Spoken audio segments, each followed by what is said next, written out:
विजया एकादशी। इस एकादशी के महात्म्य का हम श्रवण करेंगे।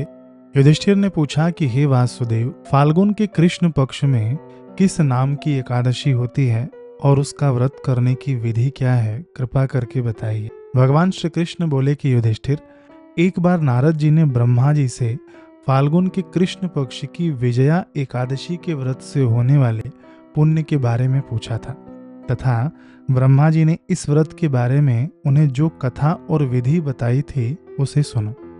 ब्रह्मा जी ने कहा कि नारद, यह व्रत बहुत ही प्राचीन, पवित्र और पापनाशक है। यह एकादशी राजाओं को विजय प्रदान करती है, इसमें तनिक भी संदेह नहीं है। त्रेता युग में मर्यादा पुरुषोत्तम श्री रामचंद्र जी जब लंका पर चढ़ाई करने के लिए समुद्र के किनारे पहुंचे, तब उन्हें समुद्र को पार करने का कोई उपाय नहीं सूझ रहा था।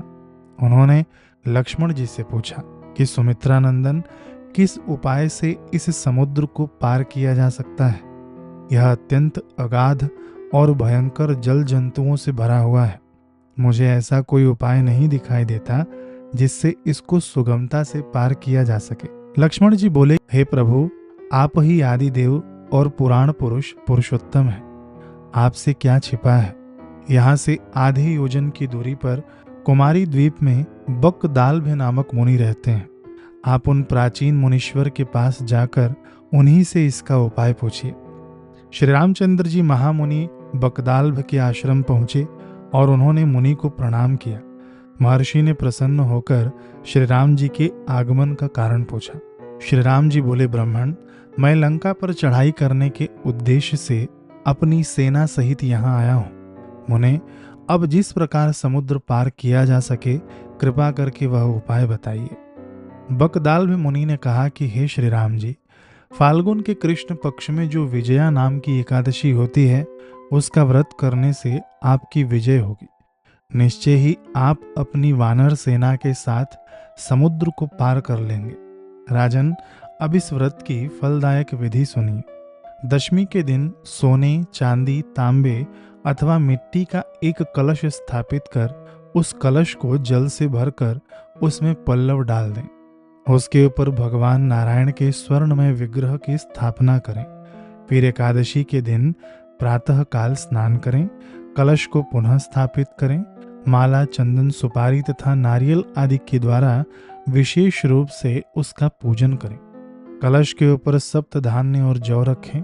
गंध, धूप, दीप और भांति भांति के नैवेद्य से पूजन करें। कलश के सामने बैठकर उत्तम कथा वार्ता आदि के द्वारा सारा दिन व्यतीत करें और रात में भी वहां जागरण करें। अखंड व्रत की सिद्धि के लिए घी का दीपक जलाएं।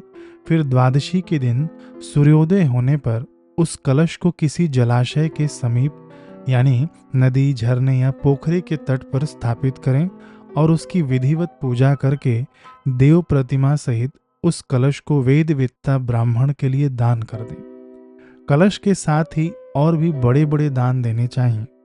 श्री राम, आप अपने सेनापतियों के साथ इसी विधि से प्रयत्न पूर्वक विजया एकादशी का व्रत कीजिए, इससे आपकी विजय होगी।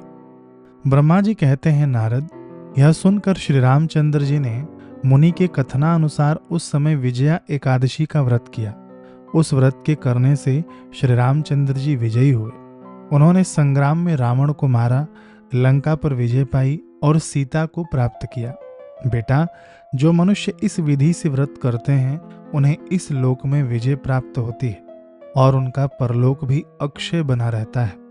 भगवान श्री कृष्ण कहते हैं कि युधिष्ठिर, इस कारण विजया का व्रत करना चाहिए। इस प्रसंग को पढ़ने और सुनने से वाजपेयी यज्ञ का फल मिलता है। यहाँ पर एकादशी की व्रत कथा समाप्त होती है। एकादशी के दिन प्रातःकाल दातुन नहीं करना चाहिए, बाजारू दंत मंजन, पेस्ट आदि नहीं करना चाहिए। इससे व्रत हमारा खंडित होता है, क्योंकि उसके अंदर नमक और केमिकल मिले होते हैं। दातुन भी निषिद्ध है एकादशी के व्रत में, तो इसलिए पत्तों का हमारे शास्त्रों में वर्णन है कि पत्तों को घिसकर अपने दांत साफ करने चाहिए। एकादशी के दिन विष्णु सहस्त्र नाम का पाठ कर लेना चाहिए अथवा तो सुन लेना चाहिए। एकादशी के दिन चाय कॉफी नहीं पीना चाहिए। इन सब बातों का आप ध्यान देना। बाकी यदि उपवास का मंजन चाहिए तो लिंक डिस्क्रिप्शन में मिल जाएगा। हरे कृष्ण।